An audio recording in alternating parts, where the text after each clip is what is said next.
अस्सलामु अलैकुम वरहमतुल्लाहि वबरकातुहू। इन्नल हम्दुलिल्लाह नहमदुहु व नस्तईनुहु व नस्तगफिरुहु व नऊज़ु बिल्लाहि मिन शुरूरि अनफुसिना व मिन सय्यिआति अमालिना मन यहदिहिल्लाहु फला मुदिल्ल लहु व मन युद्लिल फला हादिय लहु व अशहदु अन ला इलाहा इल्लल्लाहु वहदहु ला शरीका लहु व अशहदु अन्न मुहम्मदन अब्दुहु व रसूलुहु सल्लल्लाहु तआला अलैहि व अला आलिहि व सहबिहि व सल्लम तस्लीमन कसीरा अम्मा बाद। फ़क़द क़ाल मुअल्लिफ़ु रहिमहुल्लाहु तआला व अन अबी हुरैरह रज़ियल्लाहु अन्हु क़ाल रसूलुल्लाह सल्लल्लाहु अलैहि वसल्लम लैसा अश-शदीदु बिस्सुरअ इन्नमा अश-शदीद अल्लज़ी यमलिकु नफ़्सहु इंदल गज़ब मुत्तफ़क़ुन अलैह। মহান আল্লাহর সমস্ত প্রশংসা যে আল্লাহ রব্বুল আলামিন আমাদেরকে সৃষ্টি করেছেন এবং আমাদের হেদায়াত দান করেছেন। আল্লাহ রব্বুল আলামিন মানুষকে ভালো মন্দ দুটো শক্তি দিয়ে সৃষ্টি করেছেন এবং ভালো শক্তিকে আরও বেশি যাতে করে বৃদ্ধি করা সম্ভব হয় ওহীর শিক্ষার মাধ্যমে, দ্বীনি তরবিয়তের মাধ্যমে, ইসলামী প্রশিক্ষণের মাধ্যমে, কোরআন সুন্নাহর অনুসরণের মাধ্যমে তার নির্দেশ দিয়েছেন। আর খারাপ যেসব শক্তি বা ক্ষমতা রয়েছে সেগুলিকে দমন করার নির্দেশ দিয়েছেন এবং তার উপর আল্লাহ রাব্বুল আলামিন উত্তম পুরস্কার রেখেছেন। যারা খারাপ শক্তিকে লাগামহীন ছেড়ে দেয় তারা ইহকাল পরকালে ক্ষতিগ্রস্ত। যেসব খারাপ শক্তি মানুষের মধ্যে রয়েছে তার একটি হচ্ছে ক্রোধ, রাগ। রাগ মানুষের মধ্যে রয়েছে প্রাকৃতিকভাবে, সবার রাগ আছে, কারো কম কারো বেশি, কারো দ্রুত উঠে কারো দেরিতে উঠে, কারো তাড়াতাড়ি রাগ নেমে যায় আর কারো দেরিতে নামে। কিন্তু রাগ প্রতিটি মানুষের আছে, প্রতিটি সৃষ্টির আছে। আমাদের ধারাবাহিক আলোচনা বুলুগুল মারাম থেকে হাদিস নম্বর 1291 এই অধ্যায় মন্দ চরিত্র থেকে সতর্কীকরণ যে অধ্যায় গত সপ্তাহে শুরু করেছি তার দ্বিতীয় পর্ব। বিষয়বস্তু এই রাগ, সেজন্য রাগ সম্পর্কে, ক্রোধ সম্পর্কে ভূমিকাতে বললাম।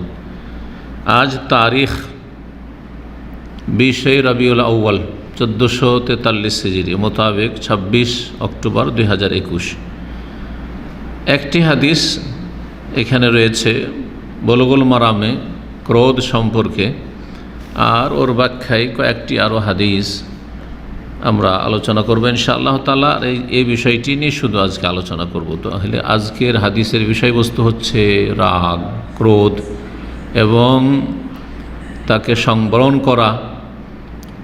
আর রাগ যদি কেউ সংবরণ করে, সেটাকে সংযত রাখে, নিজের আয়ত্তে রাখে, তাহলে তার উপকারিতা। আর কেউ যদি তার বহিঃপ্রকাশ ঘটিয়ে ফেলে তাহলে তার ইহকাল পরকালের ক্ষতির দিক। হাদিস আবু হুরায়রা রাদিয়াল্লাহু তাআলা আনহু প্রখ্যাত সাহাবী থেকে বর্ণিত। তিনি বলছেন, কালা রাসূলুল্লাহ সাল্লাল্লাহু আলাইহি ওয়াসাল্লাম, রাসূলুল্লাহ সাল্লাল্লাহু আলাইহি ওয়াসাল্লাম বলেছেন, লাইসা শাদীদু বিসসুরআহ, বীর বাহাদুর বা বীর পুরুষ ওই ব্যক্তি নয় যেই ব্যক্তি প্রতিপক্ষকে আছাড় দিয়ে ফেলে দিতে পারে। মানুষ কাকে বীর বাহাদুর বলে? যে মানুষকে যদি লড়াই করে তাহলে আছাড় দিয়ে দিতে পারে, পরাজিত করতে পারে। রাসূলুল্লাহ বলেছেন, প্রকৃত অর্থে সেই ব্যক্তি কিন্তু বীর পুরুষ নয়, বাহাদুর নয়। ইন্নামা শাদীদ, নিঃসন্দেহে সত্যিকার অর্থে বীর পুরুষ ওই ব্যক্তি আল্লাযী ইয়ামলিকু নাফসাহু, যে নিজেকে আয়ত্তে রাখতে পারে, নিজের নফসের মালিক হতে পারে, মানে নিজেকে কন্ট্রোলে রাখতে পারে, আয়ত্তে রাখতে পারে। ইনদাল গযব, ক্রোধের সময়, রাগের সময়।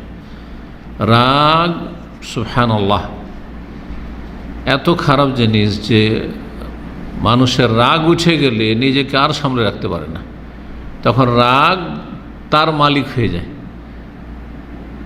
রাগ নিজের মালিকানায় থাকে না, বরং রাগ ওই ব্যক্তির ওপর আধিপত্য বিস্তার করে, মালিকানা করে। রাগ যা বলে তাই করে মানুষ, বরং রাগে হুঁশও থাকে না। কিছু লোকের রাগ রয়েছে এমন রাগ, আর এমন রাগ উঠে যায় যে রাগ হইলে হুঁশ হারিয়ে দেয়। এত রাগ কিছু লোকের হয়ে যায় যে স্বামী স্ত্রীতে রাগারাগি হয়েছে, রাগে ওর কোনো হুঁশ দিশা নেই, তালাক দিয়েছে তাও হুঁশ নেই। পরে রাগ ঠান্ডা হওয়ার পর বলছে আমি তো কিছু জানি না, কি বলেছি না বলেছি। অনেকে তার মধ্যে মিথ্যুক আছে, আবার স্ত্রীকে হারাতে চাই না, বদ অভ্যাস, রাগে বলে দিয়েছে, মনে হয়তো আছে কিন্তু তারপরে অনেকে স্বীকার করে না, কারণ দুর্বল ইমানের লোক তো। হালাল হারামের গুরুত্ব তার কাছে অত বেশি না যত বেশি তার স্ত্রী রক্ষা করা। তো তাই যদি হইতো তো তুমি তালাক রাগের সময় কেন তালাক দিলে? রাগের সময় তো তালাক দেওয়া নেই, ঠান্ডা মেজাজে তালাক দাও, বুঝে সুঝে সুস্থ মস্তিষ্কে। তো রাগে অনেক সময় হুঁশ থাকে না। রাগ মানুষকে এমন এমন কাজ করে দেয় যে ছোট বাচ্চার চাইতেও অধম হয়ে যায় মানুষ। রাগের পরিণাম ইহকাল পরকাল সব জায়গায় খুব খারাপ, ভয়াবহ পরিণাম। দুনিয়াতেও ক্ষতি, আখেরাতেও ক্ষতি। রাগের সময় বুঝে আসে না, রাগ ঠান্ডা হয়ে গেল তখন বুঝে হাই কী করলাম।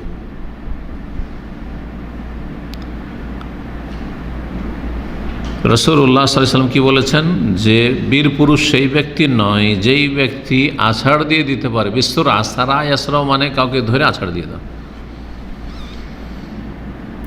আর শদীদ মানে শক্তিশালী।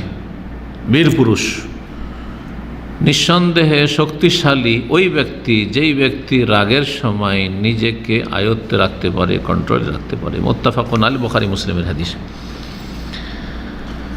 এখানে যেই ব্যক্তি আছাড় দিতে পারে সেই ব্যক্তি শক্তিশালী নয়। সে তো শক্তিশালী, সে তো আছাড় দিতে পারে। যে কেউ তার সাথে লড়াই করুক, কুস্তি করুক, ও আছাড় দিয়ে দেবে। গায়ে শক্তি আছে তাই বলে তো, তাহলে সে তো শক্তিশালী। আর শক্তি হচ্ছে দুই রকম, একটা হচ্ছে বাহ্যিক বা শারীরিক শক্তি, আর একটা হচ্ছে আভ্যন্তরীণ শক্তি। এটা হচ্ছে আভ্যন্তরীণ শক্তি। তো এখানে যে বলা হয়েছে বীর পুরুষ আভ্যন্তরীণ শক্তির দিক থেকে, আভ্যন্তরীণ শক্তি দিয়ে। শরীরে শক্তি আছে, যাকে ধরছে একবার এক হাতে তুলে আছাড়, শরীরে শক্তি আছে, মাংসপেশিতে তার শক্তি আছে মজবুত, সে গায়ে শক্তি রাখে, কিন্তু তার মধ্যে আভ্যন্তরীণ শক্তি নেই। যদি তার মধ্যে এই ক্ষমতা না থাকে, কোন ক্ষমতা? যে নিজেকে রাগের সময় কন্ট্রোল করতে পারে, রাগের সময় নিজেকে আয়ত্ত, যতই রাগ উঠুক, আমি রাগ উঠেছে তারপর আমি নিজেকে কন্ট্রোল রেখেছি, যে এই সময় এই রাগের অবস্থায় রাগ হইতে পারে। রাগ রাসূলুল্লাহ সাল্লাল্লাহু আলাইহি ওয়াসাল্লামের হইতো, রাগান্বিত হইতেন, চেহারা মোবারক লাল হয়ে যেত, হাদিসে আছে। কিন্তু রাগের অবস্থাতে হক কথা বলতেন। যার রাগ উঠে, কিন্তু রাগ উঠলে সে কথা কাজের দ্বারা এমন কোনো কাজ করে না যেটা উত্তম চরিত্রের পরিপন্থী, ভালো চরিত্রের বিপরীত।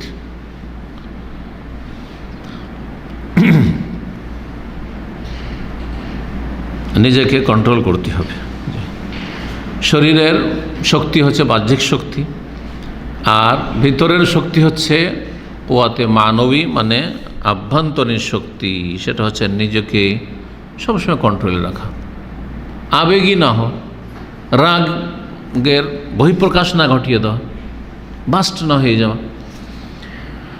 যারা বেশি আবেগী তারা কিন্তু নিজেকে কন্ট্রোল রাখতে পারে না। আবেগে খুব ঝেড়ে ঝুড়ে যেই সে বলে নিল, আর তারপরে একেবারে ভিজা বিড়ালের মতো। মহিলাদের মধ্যে আবেগ বেশি, মহিলাদের মধ্যে আবেগ বেশি। একটুতে কত কি বলে ফেললো, আর তারপর কান্নাকাটি নিজে শুরু করে দিল। আবেগ, বাঙালি জাতির মধ্যে আবেগ বেশি, বাঙালি জাতির মধ্যে আবেগ বেশি। আর এই ধর্মীয় আবেগ আরও বেশি। ধর্ম বুঝে না, দিন বুঝে না, কিন্তু একটা কিছু ধর্মের কথা বলে দিলে ওকে ও লাফাচ্ছে শুধু। আকাশে উড়ছে তুলোর মতো, এত হালকা হয়ে যায়। মানুষ যখন আবেগই বেশি হয় তখন হালকা হয়ে যায়, ওর ওজন থাকে না। মানুষ রেগে যায় তখন হালকা হয়ে যায়, ওর ওজন থাকে না।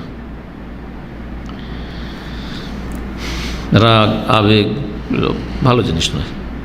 আবেগও আছে কিন্তু কম রাখতে হবে আবেগ। আর প্রাকৃতিকভাবে কার মধ্যে বেশি থাকলেও আবেগটাকে কন্ট্রোলে রাখতে হবে। আবেগটাকে কোরআন সুন্নাহর আলোকে আপনার কন্ট্রোল করতে হবে যে আমার আবেগটাকে কোনখানে লাগাইতে হবে, কোন কাজে লাগাইতে হবে, কতটা আবেগ এখানে হওয়া উচিত।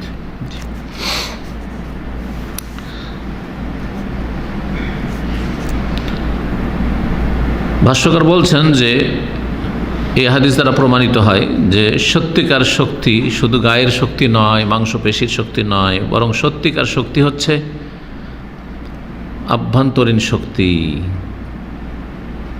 যেই ব্যক্তি নিজের নফসের সাথে মুজাহাদা করতে পারে, মানে নিজের মনের বিরুদ্ধে পদক্ষেপ নিতে পারে।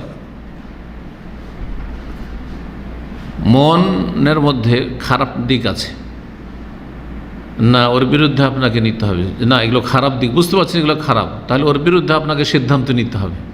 এটা হচ্ছে মনের বিরুদ্ধে আপনার কি করা, প্রচেষ্টা চালানো, মুজাহাদা।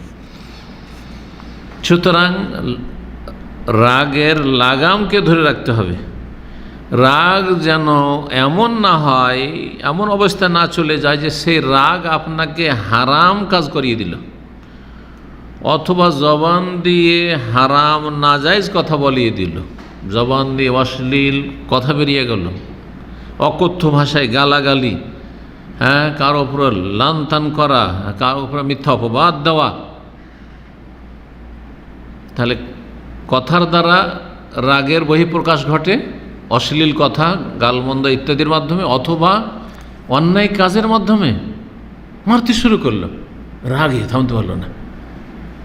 যাদের রাগকে থামতে পারে না তারা কি করে, মারতে শুরু করে, আর মেরে দিয়ে পর আক্ষেপ করে। মারতে গিয়ে কন্ট্রোল থাকে না যে কতটা মারা উচিত। ঠিক আছে, একটা যদি ছেলে দুষ্টামি করে, নিজের ছেলে বা স্ত্রী যদি খুব বাঁকা চলে, কিন্তু কতটা মারতে হবে, যদি কতটা মারতে হবে এটা যদি আপনি মাপতে পারেন আর সে অনুযায়ী করতে পারেন, তাহলে রাগ কন্ট্রোলে আছে, না হলে নেই। মারতে গিয়ে আর হুঁশ থাকলো না, মেরে দেওয়ার পরে নিজে মনটা কাউ খারাপ করে মাথায় হাত দিয়ে বসে গেলেন যে কী করলাম আমি, কেন মারলাম। অনেক মহিলারা আছে ছেলে মেয়েকে মেরে দেয়, নিজে কাঁদতে বসে, দেখেছেন না শুনেছেন? নিজের ছেলে মেয়েকে রাগে মেরে দেয়, দুষ্টামি করে, তখন আর মেয়েদের নিজে কাঁদতে বসছিল কি। আচ্ছা, ওই ছেলে যদি জানতে পারে যে আমাকে মেরে আমার মা কাঁদছিল, তাহলে তো আরও দুষ্ট হয়ে যাবে, যে তুই কাঁদ এরকম বারবার আমাকে মেরে, আমি আরও দুষ্টামি করবো। সুতরাং এইরকম নয়, এটা জ্ঞানীর কাজ নয় যে আপনি ছেলের সামনে অথবা যাকে আপনি তরবিয়ত দিয়েছেন তার সামনে আপনি এমন কিছু করবেন যেটাতে সে বুঝতে পারে যে আপনার মধ্যে দুর্বলতা আছে আমার ক্ষেত্রে।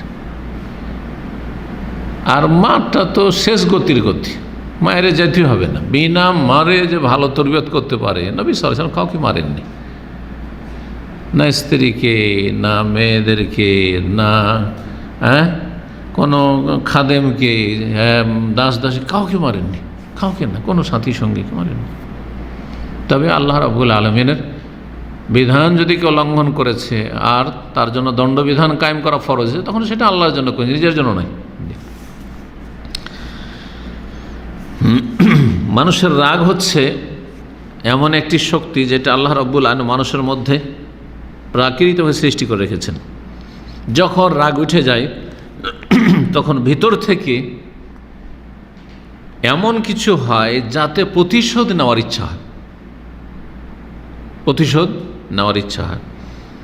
এই যে প্রতিশোধ নেওয়ার মন মানসিকতা যখন তৈরি হয়েছে রাগের কারণে, সেই সময় যদি এই যে ভিতর থেকে আপনাকে প্ররোচিত করছে প্রতিশোধ নেওয়ার জন্য বা তার প্রতিক্রিয়া দেখাবার জন্য, সেটাকে যদি কন্ট্রোল করতে পারেন, তাহলে আপনি নিজের বিরুদ্ধে জেহাদ করতে পারলেন, মনের বিরুদ্ধে জেহাদ করতে পারলেন। আর সেটা প্রতিশোধ নেওয়া বা প্রতিক্রিয়া দেখানো থেকে বিরত থেকে, কোনো রকম প্রতিক্রিয়া দেখাবেন না। রাস্তায় চলাফেরাতে রাগ হয়েছে, সবুর করে না। চিন্তা করেন যদি আপনাদের কারো এমন হয় যে একজন লোক রাগে ওর মনের কোনো উল্টা হয়েছে, আপনার মুখে থুথু দিয়ে দিল, আপনি কি করবেন? নিঃসন্দেহে আপনি বরদাস্ত করবেন না যে তুই থুথু দিতে পারবি একবার, তো আমি দুবার দিতে পারবো, বা তুই থুথু দিতে পারবি তো আমি তোকে পিটনি দিতে পারবো। মারামারি শুরু করে দিলেন। সেও তাহলে তার চাইতে বেশি কিছু প্রতিক্রিয়া দেখাবে। সেটা কতদূর পর্যন্ত ঘটতে পারে? হ্যাঁ, একটা খুনের ঘটনা ঘটে যেতে পারে। সেখানে হচ্ছে এরকম ঘটনা, হচ্ছে ঘটনা। কিন্তু যদি সেখানে যদি আপনি নিজেকে থেমে নিতে পারেন, থামিয়ে দিতে পারেন, তাহলে আপনি সফল। একজন শেখ একটা ট্রেনিং করেছে আমাদের ইসলামিক সেন্টার, বলছেন কয়েক বছর আগে, আরব শেখ, বড় বড় দাড়ি শেখ মানুষ, গাড়ি চালাচ্ছে সকাল সকাল, আর সে আসছে ছোট রাস্তা দিয়ে বড় রাস্তায় উঠবে, আর বড় রাস্তা দিয়ে গাড়ি চলছে। তাহলে নিয়ম কি? যে ছোট রাস্তা থেকে আসছে সেই ব্যক্তি থামবে, তারপরে যখন পাবে সুযোগ তখন ঢুকবে, ঠিক না? বড় রাস্তায় ও হঠাৎ করে একটু এগিয়ে ঢুকে গেছে, তো বড় রাস্তায় যেই লোক আসছে তখন ওকে বলছে যে ইয়া হেমার। হেমার মানে বুঝেন তো, গাধা। চিন্তা করেন, এত বড় দাঁড়িয়ে আর যদি গাধা বলে, কত রাগ লাগবে আপনাকে, কত রাগ লাগবে, ঠিক না? তো ওই সময় আপনার কী করা উচিত? আচ্ছা, ওই সময় যদি বসে বলতো, যেমন আপনারা বলবেন আনা মাফি হেমার আনতা হেমার, খুব যদি হালকা বলেন যে আমি গাধা নয় তুই গাধা, আর না হলে তুই গাধা কেন বললি, লাফিয়ে নেবে মারামারি, বাঙালি আবেগী হইল। আমি দেখেছি চোখের সামনে। একদিন আজিজুল হকের গাড়িতে আছে, আমি এইখানে খাজানোর এইখানে অনেক বছর হল। আরে বাঙালি লেমুজিনওয়ালা, আরে লেমুজিন ট্যাক্সিওয়ালা এমনি একটু দুর্বল থাকতে হয় রাস্তাতে, কিন্তু দেখেন এদের চরিত্র দেখেন। ও এমন কিছু করেছে যেটা মানে আজিজুল হকের যে গাড়ি, সেই গাড়ির অধিকার, কিন্তু ও কিন্তু অধিকার লঙ্ঘন করেছে ট্যাক্সিওয়ালা। আর তারপরে একটু গ্লাস খুলে মনে হয় আজিজুল হক বলছে এরকমটা কেন করলে, আর কি ওই ট্যাক্সিওয়ালা ট্যাক্সি থামিয়ে লাফিয়ে নেমে গেছে। যেইভাবে ও নেমেছে সেইভাবে যদি আজিজুল হক ওই গাড়ি থেকে নামে, তাহলে দুজনে মারামারি শুরু হয়ে যায়, দুজনেই মারামারি শুরু হয়। চিন্তা করেন আপনি, রাগ কোথায় না নিয়ে যেতে পারে, কোথায় না নিয়ে যেতে পারে। আরেকটা ঘটনা এখানে ঘটেছে, আমাদের বাংলাদেশি ট্যাক্সিওয়ালা আর একটা মিশরি ইজিপশিয়ান ট্যাক্সিওয়ালা, আমাদের দার্সে আসতো সেই ট্যাক্সিওয়ালা, নামটা বলছি না। জুমাবারে সকালবেলা ট্যাক্সি দিয়ে এমনি প্যাসেঞ্জার পায় না, বেচারাদের দিতে হয় 150 রিয়াল করে ডেলি জমা করতে হয়। এসে প্যাসেঞ্জারের সাথে কথা বলছে আগে সে বাংলাদেশি ট্যাক্সিওয়ালা, ওই মিশরি এসে সামনে লাগিয়ে দিয়ে বলছে তার ওর হাত ধরে টেনে ওর গাড়িতে উঠিয়ে নিল, ওখানে সবর করে নিলে হলো, রাগ না দেখিয়ে। যাক, আমার রুজি ছিল না, যদি এই কথাই নিজেকে বুঝাইতো মনকে যে আমার রুজি ছিল না, নিলি তুই জুলুম করি, আল্লাহ আমাকে দিবে, আলহামদুলিল্লাহ, ওতেই ঠান্ডা হয়ে যেত সব কিছু। করলো কি, প্যাসেঞ্জার তো পেলো না, প্যাসেঞ্জার চলে গেল। ওর ট্যাক্সির কাছে গিয়ে, ও গ্লাসের কাছে নিজের গাড়ি থামিয়ে তো গ্লাসের কাছে গিয়ে বলছে যে তুমি এইটা কাজ করলাম, অন্যায় কাজ করলে, তুমি জুলুম করলে। আর একটা আরব জানে কত অহংকারী হয়, আর বিশেষ করে মসরি, ওকে যখন বলেছে জুলুম করে, আরও কিছু বলেছে মনে হয় এরকম কিছু, হ্যাঁ আল্লাহর কাছে জবাব দিতে হবে না বা কিছু, জানো আমাদের বাঙালিরা এরকম এগুলো কথা বেশি বলে আর কি। তো বলেছে ও ছিল ফাসেক, আর খারাপ লোক ছিল, না হয় এরকম করবে বা কেন। ওর হক ও আগে থেকে দাঁড়িয়ে ওর সাথে কথা বলছে প্যাসেঞ্জারটার সাথে। তারপরে ও গাড়ি থেকে নেমে মারতে শুরু করেছে, মারতে শুরু করেছে। কিন্তু এ বেচারা কমজোর, ও শক্তিশালী, এমন মার মেরেছে একবারে চেহারাটার অবস্থায় খারাপ করে দিয়েছে। পড়েছিল, উঠিয়ে নিয়ে গেছে অন্য লোক হাসপাতালে। বুঝতে পেরেছেন? রাগ, এই রাগটা না করলে কিছু হতো না। 10টা রিয়াল, আর কি 10 থেকে 15 রিয়ালে নয় প্যাসেঞ্জার ছিল, এর বেশি ছিল না। কত রিয়াল আল্লাহ দিয়ে দিতেন। আমাকে অনেক ভাইরা বলেছেন যে শেখ, আমি আলহামদুলিল্লাহ সালাতের টাইম হয়ে গেছে, একটা প্যাসেঞ্জার ছিল দাঁড়িয়ে, আজান হয়ে গেছে, তারপরে প্যাসেঞ্জার আমি ছেড়ে দিলাম, প্যাসেঞ্জারটা ছাড়লাম, মাত্র কোন জায়গায় যাবে 10 থেকে 15 রিয়াল পেতাম না, আমি নেবো না, উঠাবো না, লোভ করবো না, আজান হয়ে গেছে, মসজিদে চলে যায়। আল্লাহ সুবহানাল্লাহ, মানুষের আল্লাহর ভরসা থাকলে আল্লাহ কী না করতে পারেন। বলছে যেমনই নামাজ পড়ে বেরিয়েছি তেমনই একজন বলছে আমি এয়ারপোর্টে যাব, 50 রিয়াল পেলাম। তখনকার যুগে 50, এখন তো বেশি হয়ে গেছে মনে হয়, 50 রিয়াল পেলাম। জি, আল্লাহ রাজ্জাক, আপনার ধৈর্যের প্রয়োজন, এখানে আপনার ধৈর্যের পরীক্ষা। জি, এইভাবে আল্লাহ পরীক্ষা করে থাকেন। তো যাই হোক,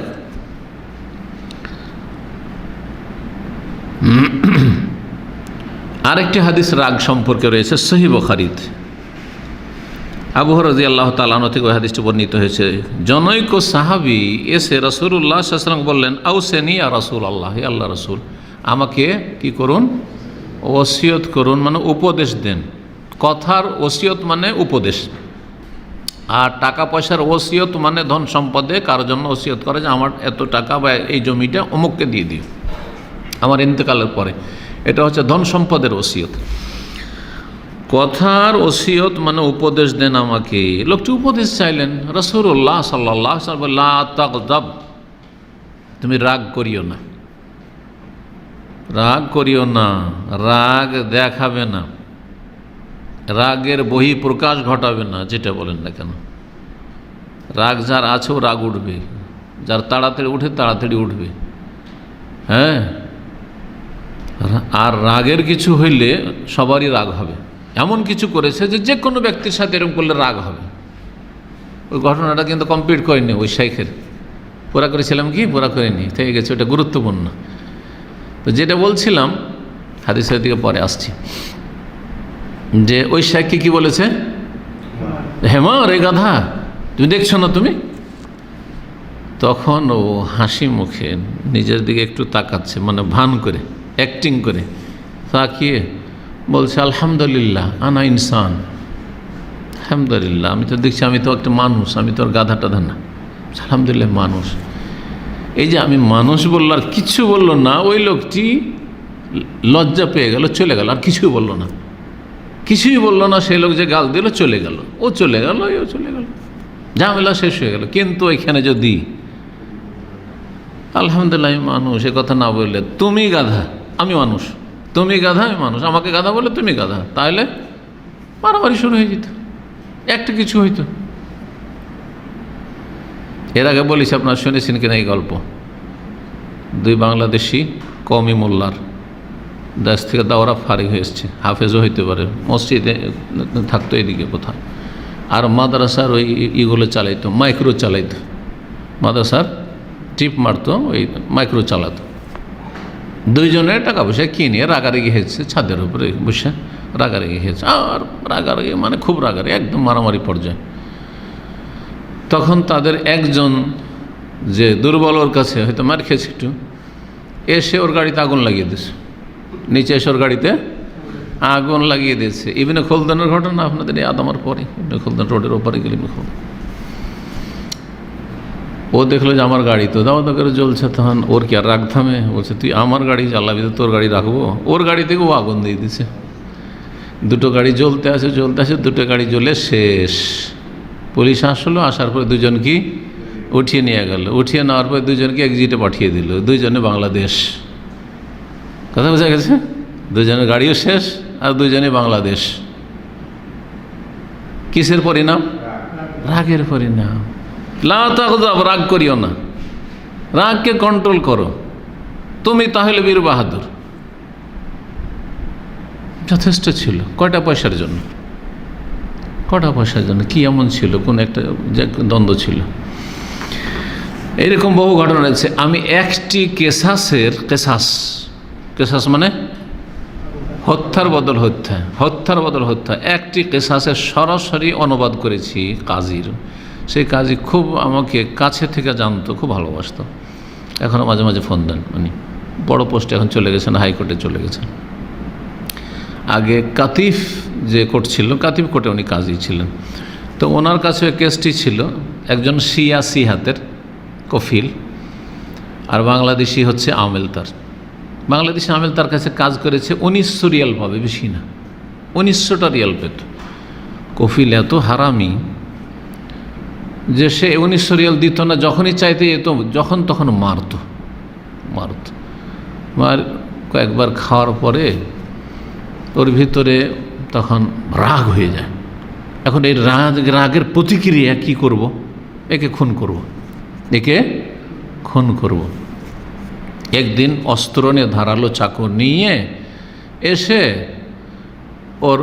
ওকে বলছে যে আমি যাব ওই কাতিফের এক মাঝরাতে যাব, তো আমাকে একটু পৌঁছিয়ে দে। তো কফিলকে বলছে আমাকে পৌঁছিয়ে দে, আমার এখানে কাজ আছে। ও ভাবতে পারেনি যে কোনো অসৎ নিয়তে এসছে।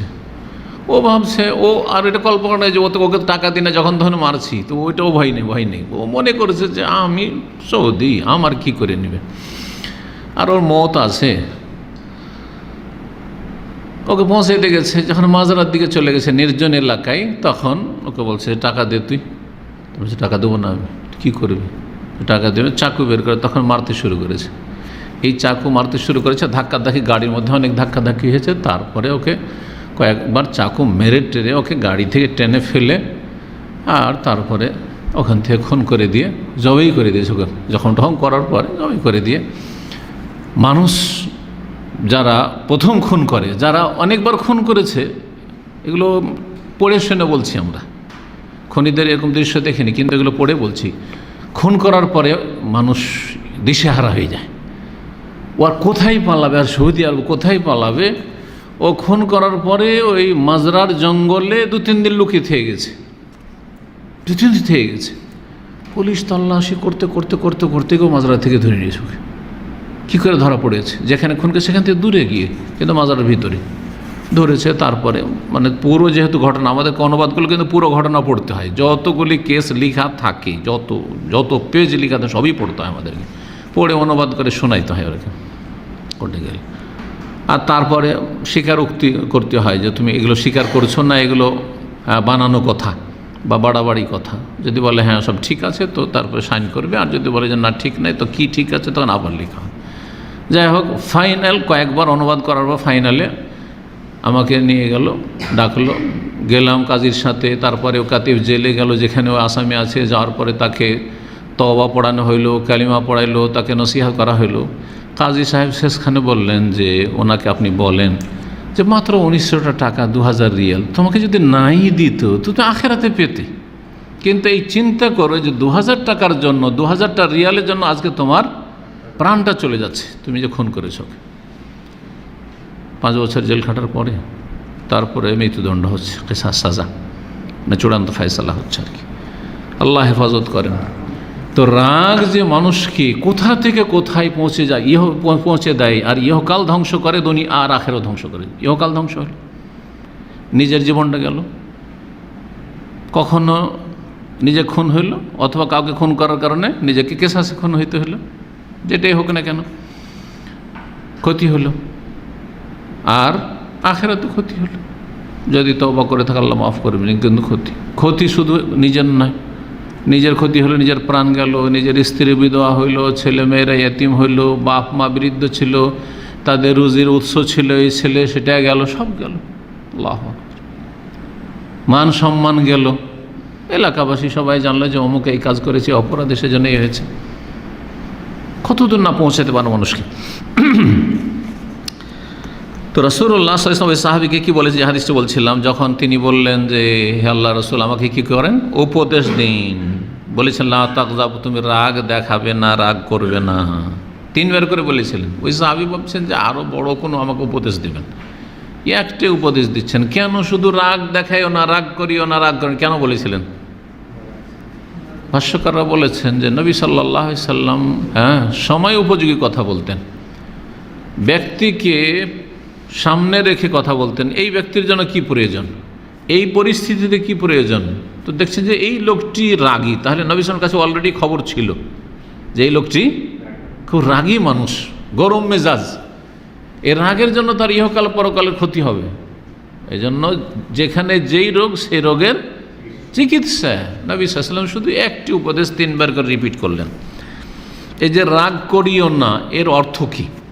এর 2টো ব্যাখ্যা।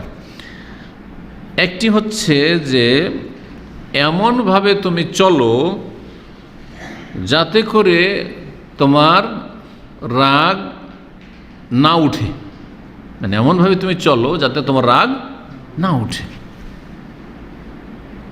সেটা কিভাবে? ইসলামী তরবিয়ত নিতে হবে। কোরআন সুন্নাতে যে ইসলামী উত্তম চরিত্রের জন্য তরবিয়ত প্রশিক্ষণ দেওয়া হয়েছে, সেটা কি? ধৈর্য ধারণ করা, সহনশীল হওয়া, বরদাস্ত করতে শিখতে হবে, সইতে হবে মানুষের কষ্ট। তারপরে শান্ত হইতে হবে, লজ্জাশীল হইতে হবে, হ্যাঁ, কষ্ট বরদাস্ত করতে হবে, আর কাউকে কষ্ট দেওয়া থেকে বিরত থাকতে হবে। সে দিয়েছে কষ্ট, আমি কষ্ট দেব না। আর কি করতে হবে? মনটা উদার রাখতে হবে। ও আমার সাথে খারাপ করেছে, আমি মাফ করে দিলাম। আমি কি করলাম? মাফ করে দিলাম, ক্ষমা করে দিলাম। এবং রাগকে সংবরণ করতে হবে, রাগকে হজম করার চেষ্টা করতে হবে। এগুলো সবগুলি ভালো গুণ। তাহলে ভালো গুণের মাধ্যমে মানুষ কি করবে? রাগকে উঠতেই দিবে না। তাহলে রাগ করিও না মানে রাগকে উঠতেই দিও না, টেম্পারেচার যেন নাই উঠে তোমার। যখন চিন্তা করবেন যে আমি একজন চরিত্রবান মানুষ, মানুষের মতো মানুষ, কেউ মারলো মারবো না, কেউ গাল দিল গালের উত্তর দেবো না, ঠিক কিনা? প্রতিক্রিয়া দেখাবো না, ধৈর্য ধারণ করব, মাফ করে দেব।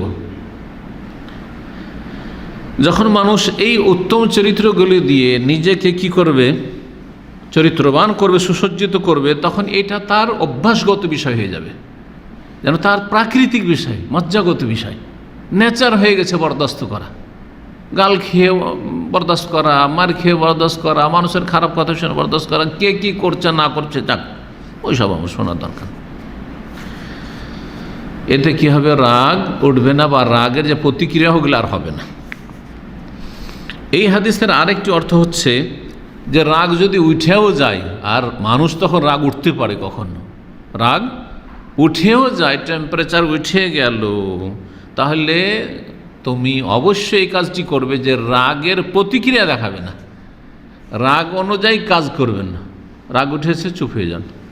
এই জন্য নবী করিম সাল্লাল্লাহু আলাইহি সাল্লাম রাগ উঠে গেলে বিভিন্ন উপায় অবলম্বন করতে বলেছে রাগকে ঠান্ডা করার জন্য।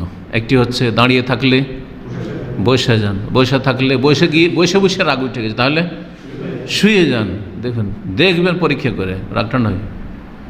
হ্যাঁ, আর পানি দিয়ে ঠান্ডা করেন, উজু করে নেন, উজু করে নেন। আচ্ছা, স্বামী স্ত্রীতে যদি রাগারাগি হয়ে যায়, রাগিয়ে দিয়ে ধরেন, এমন কিছু বলছে রাগ হয়ে গেছে, তাহলে আর একটি পন্থা বলছি, আপনি একটু বাড়িতে বেরিয়ে যান, চোখের সামনে থেকে দূরে সরে যান।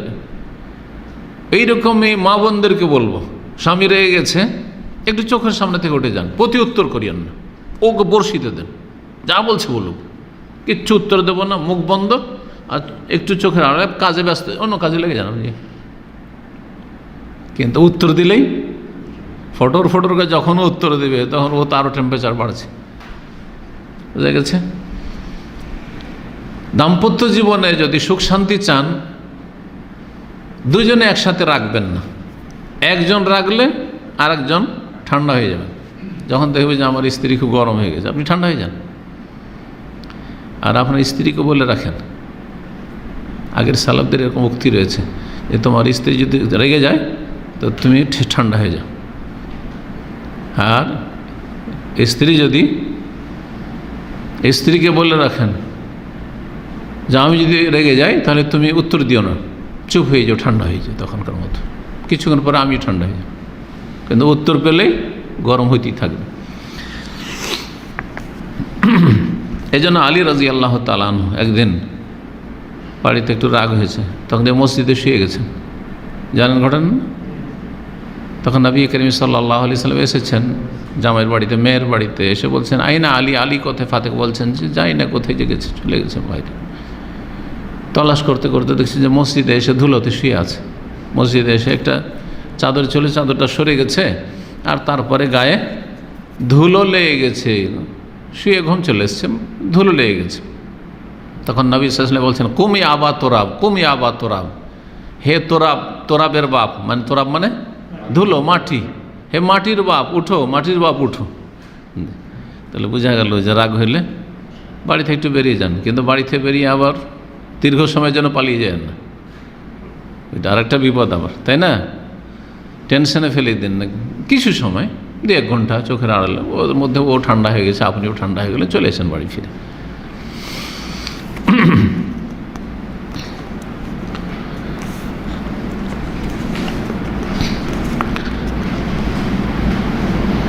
ইসলামী শরিয়াতে ধৈর্য ধারণের বড় ফজিলত রয়েছে। যেমন রাগের ভয়াবহ পরিণাম রয়েছে, তেমন ধৈর্য ধারণের বড় ফজিলত রয়েছে। আল্লাহ রাব্বুল কোরআনে বলেছেন, ওয়াল কাযিমিন আল গায়জ ওয়াল আফিনা আনিন নাস, যারা রাগকে সংবরণকারী, ওয়াল আফিনা আনিন নাস, আর মানুষকে মাফ করে থাকে, ওয়াল্লাহু ইউহিব্বুল মুহসিনিন, আল্লাহ এরকম নিষ্ঠাবান সৎকর্মশীলদেরকে ভালোবাসেন। আল্লাহ এদেরকে ভালোবাসেন, এদেরকে আল্লাহ মুহসিনিন বলেছেন। আল্লাহ রাব্বুল আরও প্রশংসা করেছেন যে যারা মুমিন জান্নাতি, ওয়াইজা মা গাযিবহুম ইয়াগফিরুন, যখন রাগ চলে আসে তখন ক্ষমা করে দেয়। তাহলে বোঝা গেল রাগ আসবে, রাগের কাজ করলে রাগ আসবে। আল্লাহ এই জন্য বলে রাগিও না, একবারে বলেননি। ওয়াইজা মা গাযিবু, যদি রাগ হয়ে যায়, হুম ইয়াগফিরুন, তাহলে তারা কি করে, ভালো মানুষরা ক্ষমা করে দেয়, মাফ করে দেয়।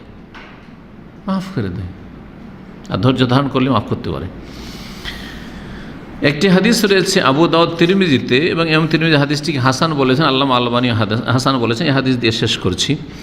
মুআয বিন আনাস রাদিয়াল্লাহু তাআলা আনহু থেকে বর্ণিত, রাসূলুল্লাহ সাল্লাল্লাহু আলাইহি ওয়াসাল্লাম বলেছেন, মান কাযামা গায়জান, কেউ যদি রাগকে দমন করতে পারে, সংবরণ করতে পারে, তার রাগ উঠে, কিন্তু রাগকে কী করতে হবে, সংবরণ করতে হবে।